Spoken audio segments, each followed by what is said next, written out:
Let's talk about the different ways that people can view gold, access gold, invest in gold.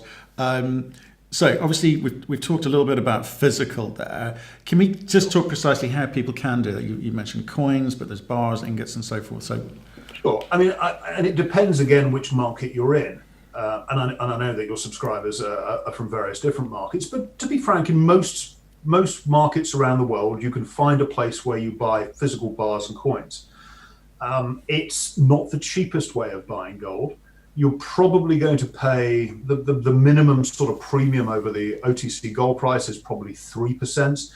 And for a coin, that could be as much as 7. And when you sell it back, you probably get the gold price at best and not even, potentially even a discount. But for people that are really concerned about systemic financial risk, they're worried about the security of the banking system, they're worried about even gold in safety deposit boxes or in allocated accounts, this is sometimes the choice that they choose to make. And it's interesting. It's one of the things that I keep an eye on is to see not only how much gold is being bought in investment, but in what types. And when you see physical bar and coin demand in the West picking up, you can see that people are really worried about the future.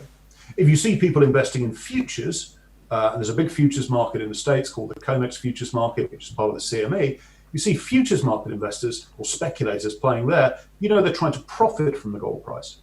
ETFs are probably somewhere in between. So those are 3 of the methods. Now, we've spoken about bar and coin demand. Exchange traded funds, which were pioneered by the World Gold Council back in the early 2000s. We also are sponsors of the largest one, which is GLD or the SPDR GLD in the United States. And we have others, and there's a whole plethora of funds out there, probably about 80 now in our database in most major markets around the world. These allow investors to buy an instrument whose only assets are gold. So in other words, you're buying units issued by a trust which physically owns gold, held in a vault. That gold is audited. It's not lent out. It's in an allocated account. So it's as safe a structure as can be put together. But the advantage of an ETF is you can buy it in your stocks and shares portfolio. They're listed on stock exchanges, and the management fee for the products varies from, I think the lowest is 17 basis points per annum, and there are some up at the 50 basis points per annum. So lots of different market listed, all in the end, the same underlying exposure, which is to physical gold. And compared to some funds, as I say, that's a reasonably cheap way of doing it. Futures markets, and they exist principally in the United States, although there are other around the world, including Shanghai, which is big and growing now. Futures markets allow investors to access gold in a different way. Futures obviously allow you to buy gold with leverage and margin. It's a more complicated way of accessing the market, and it's not for everybody. But certainly there are large liquid gold futures markets around the world that people can access it to. It's quite interesting times at the moment. You've been through a few cycles and you'll seen a few things, I suggest. But we have been having conversations recently with people like Peter Grosskopf, CEO of Sprott. He's a big digital gold fan, so effectively gold backed. We've seen companies who are printing gold notes. So gold between, yes, it's true, gold between laminate sheets, but printed at a nano level, so people can collect them as like a coin, or they're suggesting that they would like to see these, actually physically traded. And if you look at the Bank of Ghana, they've actually in the process of printing some of these gold notes. And I don't know if it's a novelty or if these sorts of things happen every cycle, every time gold goes up. I mean, what sort of things have you seen in the past in terms of people trying to take advantage of the situation? Some of the funniest things that I've seen have been gold business cards.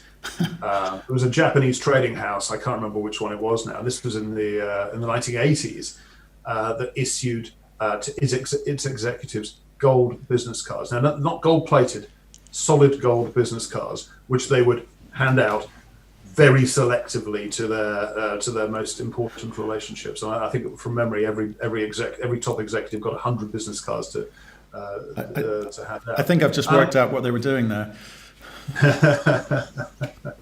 So to be honest, every bull market in gold, every time where gold has regained its tactical allure to investors, we see this sort of innovation, and it's generally very good.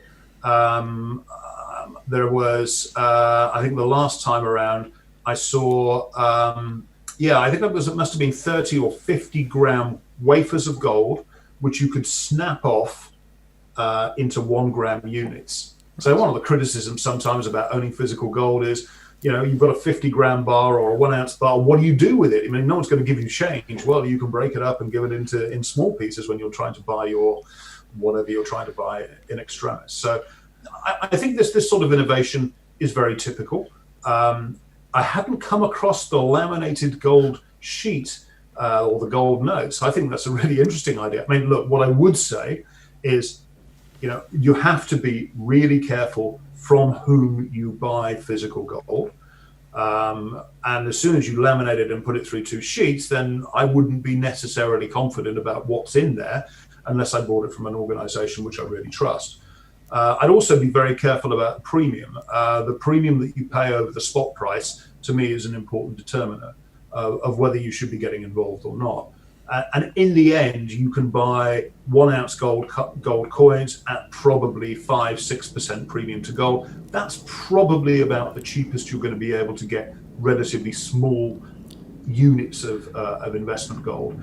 I would be surprised if those laminated nano printed things aren't trading at tens or even hundreds of % premium to the underlying. But as I say, I hadn't come across them before, but I certainly shall look into them.